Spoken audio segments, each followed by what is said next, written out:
Delhi district cricket association में जल्द ही चुनाव होने वाले हैं और एक बार फिर इस चुनाव के लिए एक बड़ी रेस लगी है और इस रेस में सबसे आगे अगर दावेदारी किसी की दिखाई दे रही है तो वो दावेदारी है रोहन जेटली की।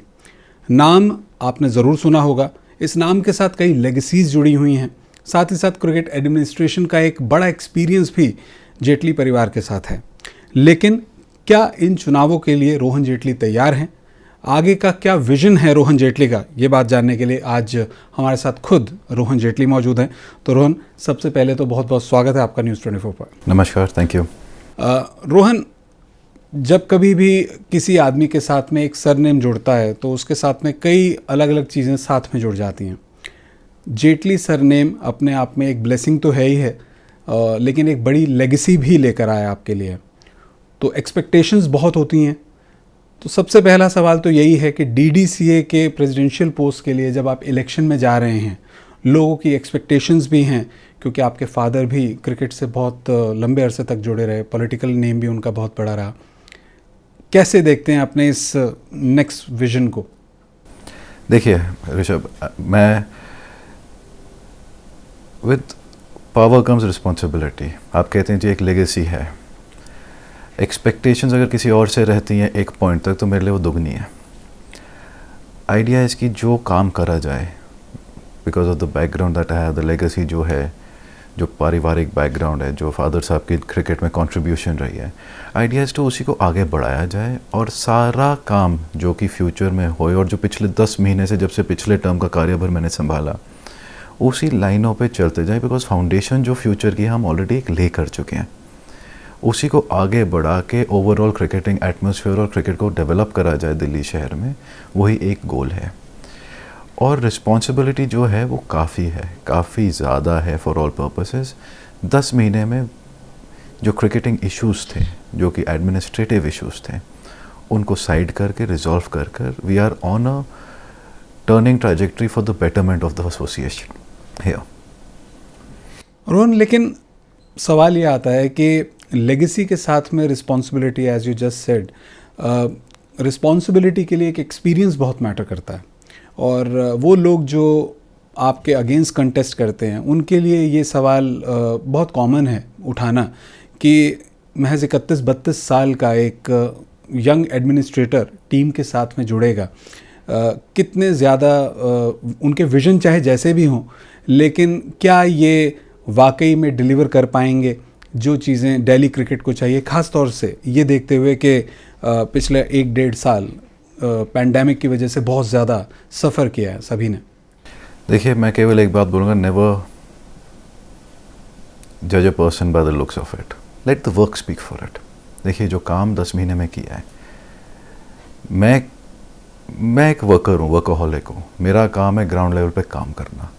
माई ओनली गोल इज़ कीजिए दिल्ली के क्रिकेट को कैसे सुधारा जाए और वर्ल्ड क्लास बनाया जाए।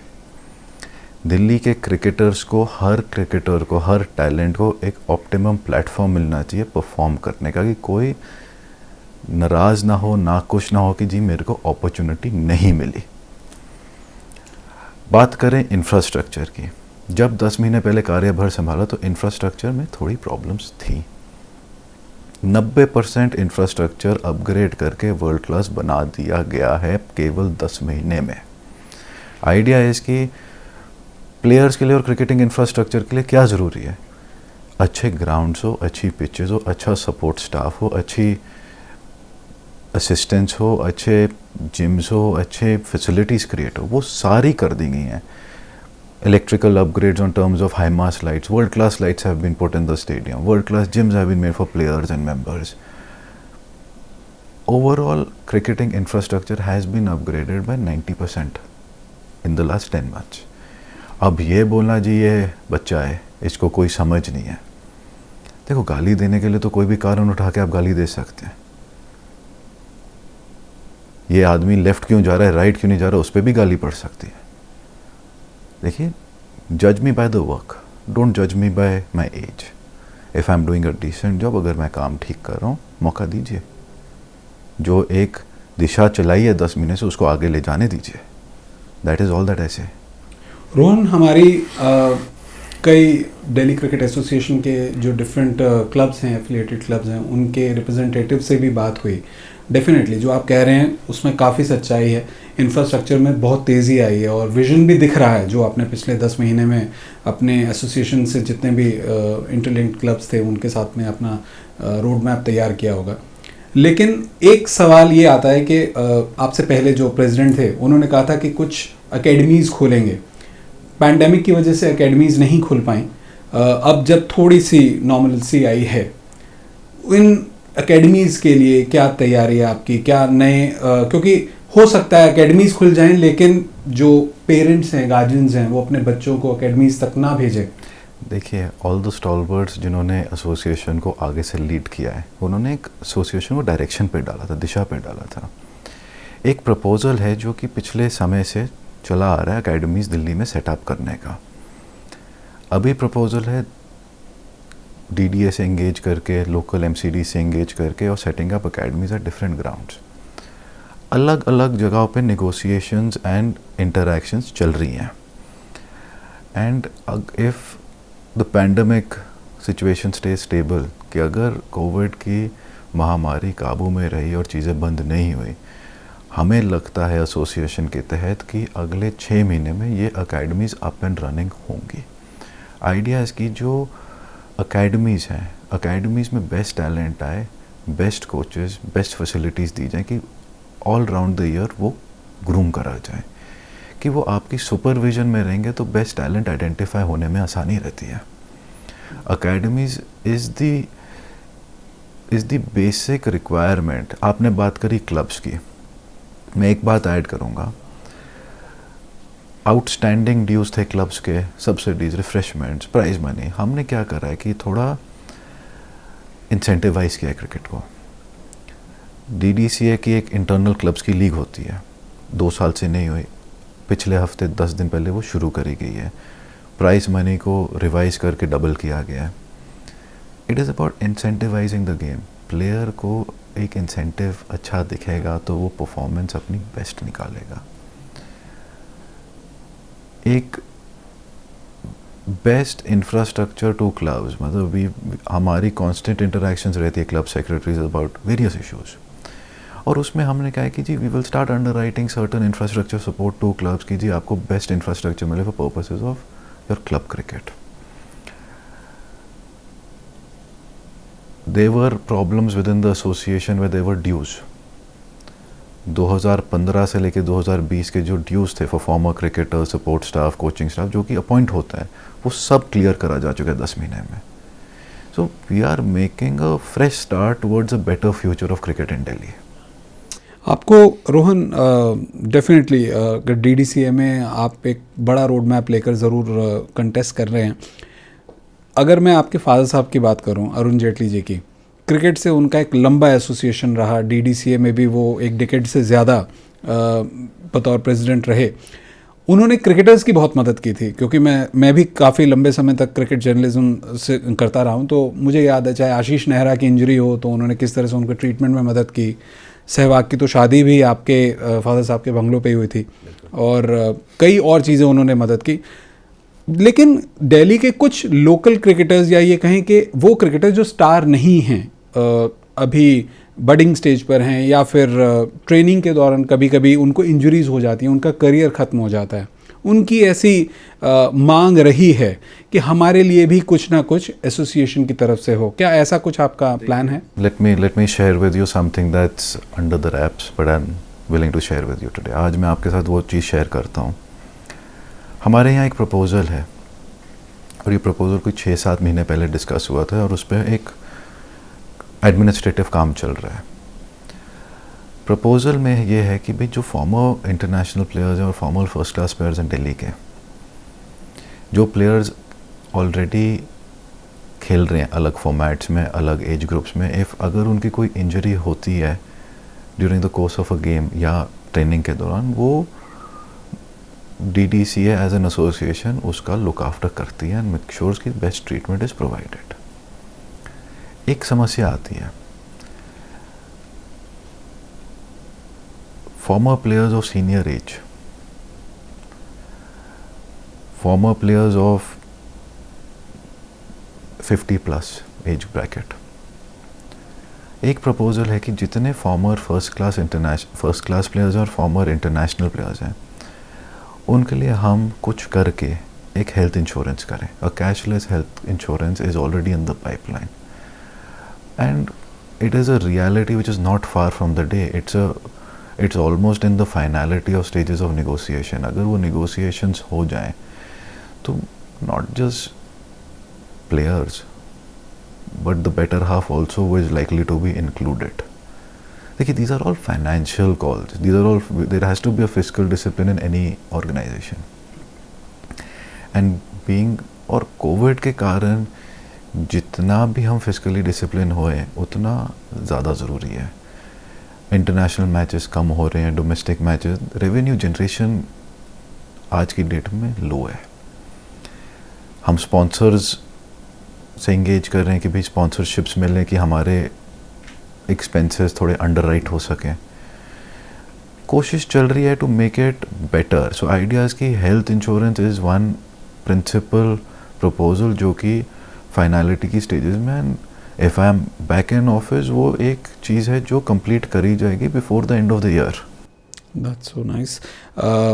मुझे लगता है कि तमाम लोग इससे बहुत खुश होंगे, लेकिन कुछ लोग ऐसे भी हैं जो अक्सर नाराज़ रहते हैं इस चीज़ को लेकर। आप तो खैर अभी 2020 में आपने टेक ओवर किया, लेकिन कुछ लोग इससे पहले नाराज़ रहे इस बात को लेकर कि फेयर ट्रायल नहीं होता है।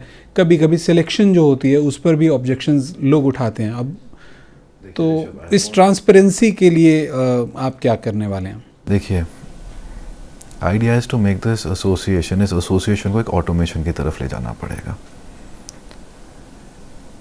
कि यहाँ पे हर चीज़ का एक क्राइटेरिया ब्लैक एंड वाइट में सेट करना पड़ेगा। अब मेरे से पहले क्या हुआ, कैसे हुआ, क्यों हुआ, मैं उसके बारे में कोई जवाब नहीं देना चाहता। Selectors are former players, first class players with repute and international players of repute. अब किसी के बारे में हम कुछ कहें, it is not good. They have Delhi से इतना अच्छा टैलेंट निकला है पिछले सालों में कि क्वेश्चंस आप नहीं उठा सकते सिलेक्शन प्रोसेस को लेके। बट मेरा मानना है कि सिलेक्शन को एक ऑनगोइंग प्रोसेस रहना पड़ेगा थ्रू आउट द ईयर। आप लिमिटेड पीरियड सिलेक्शंस करेंगे उसमें सवाल उठते हैं। मेरा मानना है, और ये मेरा निजी मानना है, कि आपको दिल्ली शहर में अच्छे टूर्नामेंट्स राउंड द ईयर कराने पड़ेंगे जिसमें आपकी ग्रास रूट लेवल से सिलेक्शन होते हुए बेस्ट परफॉर्मर्स आपके कैंप्स में आएंगे for purposes of representing the state. और ये काम आपका 2 महीने 3 महीने का नहीं, ये आपका 12 महीने का प्रोसेस है। आपके टैलेंट स्काउट्स, आपके टैलेंट कमेटीज़, आपके TRDOs, ये सब उसमें काम करेंगे और आपको आगे बेस्ट टैलेंट निकाल के देंगे। और रोहन, जो कई बड़े नाम जिनका आपने जिक्र किया, चाहे वो हम तो जानते ही हैं विराट कोहली तो खैर इंडियन कैप्टन हैं, ईशांत शर्मा और शिखर धवन, कई नाम हैं जो कि ऑलरेडी इंटरनेशनल क्रिकेट में इस वक्त एक्टिव हैं। ऐसे लोग डोमेस्टिक क्रिकेट नहीं खेलते। आपने कहा कि ज़्यादा से ज़्यादा टूर्नामेंट्स हों जिससे रेवेन्यू जनरेशन भी होगा। अब ये बात सही है, उनकी कहीं ना कहीं उनका बिजी स्केड्यूल है इंटरनेशनल क्रिकेट में, लेकिन हाउ विल यू इंश्योर कि ये सीनियर क्रिकेटर्स ऐसे टूर्नामेंट्स में बेशक पार्टिसिपेट ना करें, लेकिन वहाँ खेल रहे खिलाड़ियों के साथ में कुछ अपना टाइम स्पेंड करें, जिससे कि ना सिर्फ यंग टैलेंट को थोड़ा सा एक ना सिर्फ अच्छी मेंटरशिप मिले, बल्कि साथ ही साथ क्राउड भी थोड़ा बहुत आना शुरू हो डोमेस्टिक क्रिकेट देखने के लिए? कुछ ऐसे प्लान्स हैं आपके? देखिए, देयर इज़ वन व्यू कि एक मेंटरशिप प्रोग्राम चले। आप बात कर रहे हैं एग्जिस्टिंग इंटरनेशनल प्लेयर्स जो कि नेशनल स्क्वाड में अलग फॉर्मेट्स में रिप्रेजेंट कर रहे हैं। रही बात उनके यहाँ पे डोमेस्टिक टीम में डोमेस्टिक सीज़न खेलने की, जब वो अवेलेबल होते हैं अपने नेशनल रोस्टर के अलावा वो हमेशा खेलते हैं। और प्लेयर्स के लिए एक वर्कलोड मैनेजमेंट बहुत अहम हिस्सा है। अब वो इंटरनेशनल रिप्रेजेंटेशन भी करें देश के लिए और डोमेस्टिक क्रिकेट खेलने स्टेट के लिए आएँ, वर्कलोड कभी कभार टिप ओवर हो जाता है। तो वो एक बड़ा ट्रिकी बैलेंस है जो उनको मेंटेन करना पड़ता है for to make their performance, keeping their performance at the best levels. Shikhar Dhawan पिछले साल खेले, ईशांत शर्मा पिछले साल खेले, कमिंग सीज़न में काफ़ी प्लेयर्स जो नेशनल रोस्टर में नहीं है वो खेलेंगे। सो ऐसा नहीं कह सकते कि वो डोमेस्टिक क्रिकेट नहीं खेलते, उनका कंट्रीब्यूशन डोमेस्टिक क्रिकेट में सब्जेक्ट टू अवेलेबिलिटी 100% रहता है। अब रही बात, मैंने जिक्र किया मेंटरशिप प्रोग्राम का, मेरा मानना है कि भी मेंटरशिप प्रोग्राम क्यों खाली नेशनल प्लेयर्स जो अभी खेल रहे हैं उनके लिए खाली वो कंट्रीब्यूट ना करें, बल्कि फॉर्मर इंटरनेशनल प्लेयर्स और सीनियर फर्स्ट क्लास प्लेयर्स भी करें। अपकमिंग टैलेंट जो अंडर 16 अंडर 19 एज ग्रुप का है, उनको अगर आपके former players international players like मदीपा and others, Madan Lal ji, Kirti Azad, you talk about Surendra Khanna ji, you talk about Rajat Bhatia, you talk about Gautam Gambhir, Virender Sehwag, Ashish Nehra, you name it, ये लोग प्लेयर्स को मेंटर क्यों ना करें। अब निखिल चोपड़ा जी से बात करें, अगर उनके साथ हम 5 प्लेयर्स लगा दें कि भी आप इनको गाइड करेंगे, मेंटल स्ट्रेंथ कैसे डेवलप होती है, उनके एक्सपीरियंस से सीखेंगे, अपने आप को ग्रूम करेंगे। तो आइडिया है कि एक मेंटरशिप प्रोग्राम लाना बहुत ज़रूरी है, जिसमें सारे दिल्ली के प्लेयर्स जो इंटरनेशनल टीम में नेशनल स्क्वाड में खेल रहे हैं और जितने फॉर्मर प्लेयर्स हैं डोमेस्टिक और इंटरनेशनल, उनको उसमें यूज़ करा जाएगा, रिक्वेस्ट करा जाएगा कि भाई अपने शेड्यूल से कुछ टाइम निकाल के इन बच्चों को ग्रूम करें। अच्छा रोहन, एक थोड़ा सा सीरियस क्वेश्चन है, वो ये है कि जो आपके ओपोनेंट हैं विकास, उन्होंने एक एलिगेशन लगाया, वो कहते हैं कि DDCA जो है वो कहीं ना कहीं एक ऐसा लगने लगा है कि यहाँ पर नेपोटिज्म का कल्चर बहुत ज़्यादा आ चुका है। जैसा मैंने पहले भी एक सवाल किया कि एज को लेकर आपके कुछ लोगों ने सवाल उठाए, तो अब तो आपके जो डायरेक्ट आपके ओपोनेंट हैं प्रेसिडेंशियल पोस्ट के लिए, उन्होंने कहा कि नेपोटिज्म का यहाँ पर कल्चर आ गया है। तो ये सिर्फ आपके ऊपर नहीं है, शायद हो सकता है आपकी टीम के कुछ और जो पार्टिसिपेंट्स हैं, जो कंटेस्टेंट्स हैं, उनके ऊपर भी ये सवाल है। तो ये आप कैसे देखते हैं? Because is a senior person at the bar, is a senior of mine in the profession also. मेरे प्रोफेशन में काफ़ी सीनियर हैं। मेरा केवल इतना मानना है कि जब सीनियर लोग नेपोटिज्म की बात उठाए बगैर देखे हुए किसी ने क्या काम किया 10 महीने में, why you judging a book by its cover, at least see what's the material in their. Issue उठाने के लिए आप कुछ भी उठा सकते हैं, मैंने अभी बताया, but let my work speak for it. If I have done good work, अगर अच्छा काम किया है तो आप उसको देखिए। Cricket administration is a tricky process, it's not an easy process. आपको day to day affairs, day to day management में खुद इन्वॉल्व होना पड़ता है, देखना पड़ता है। Players injury, players potential, there are problems, प्लेयरों के घर में प्रॉब्लम होती है, 50 चीज़ें होती हैं। बोलना कि जी यंग है, नेपोटिज्म है, फैमिली कल्चर है, I don't agree with such statements. We are professional people, हम प्रोफेशनल लोग हैं। हम क्रिकेट की बात करें कि गेम को आगे कैसे बढ़ाया जाए। देखिए, there is one plan of his जो ओरिजिनली बना था, जो फाइनेंशियल कंस्ट्रेंट्स और म्यूनसिपल कंस्ट्रक्शन लिमिट्स के कारण हो नहीं पाया, जो कि with time finances have improved, municipal construction limits have enhanced. उसमें एक न्यू क्लब हाउस का प्रपोजल है, जिसमें गोल है कि एक इंडोर प्रैक्टिस फैसिलिटी बने फॉर प्लेयर जो कि वर्ल्ड क्लास हो। When I say world class, कोई रेगुलर प्रैक्टिस पिच नहीं होगी, वो technology integrated, 3D technology being used, मतलब कि आपका प्लेयर जब बॉल डालेगा या बैटिंग करेगा, वो पूरा रियल टाइम में टेक्नोलॉजी डेटा एनालिटिक्स हो जाएगा कि भाई कहाँ पे किस टेक्निक पे क्या काम करना है। वो एक अहम हिस्सा है। वर्ल्ड क्लास स्विमिंग पूल बनेगा, ग्राउंड फ्लोर पे ईटरीज बनेंगी, आपका फर्स्ट फ्लोर सेकंड फ्लोर पे वहाँ पे ऑफिसेज बनाने का प्रपोजल है। अगर हम ऑफिस यहाँ लाएंगे तो एग्जिस्टिंग जो वेलिंगटन पवेलियन है, हेरिटेज बिल्डिंग, उसको जो एक म्यूज़ियम बनाया जाएगा जिसमें दिल्ली क्रिकेट की 100 साल की हिस्ट्री डिपिक्ट करी जाएगी। और वहाँ पे थर्ड फ्लोर पे एक प्रपोजल है कि जी गेस्ट रूम्स बनाए, विजिटिंग टीम्स जो आती हैं वहीं ठहरें, मेंबर्स के कोई गेस्ट आते हैं वो ठहरें।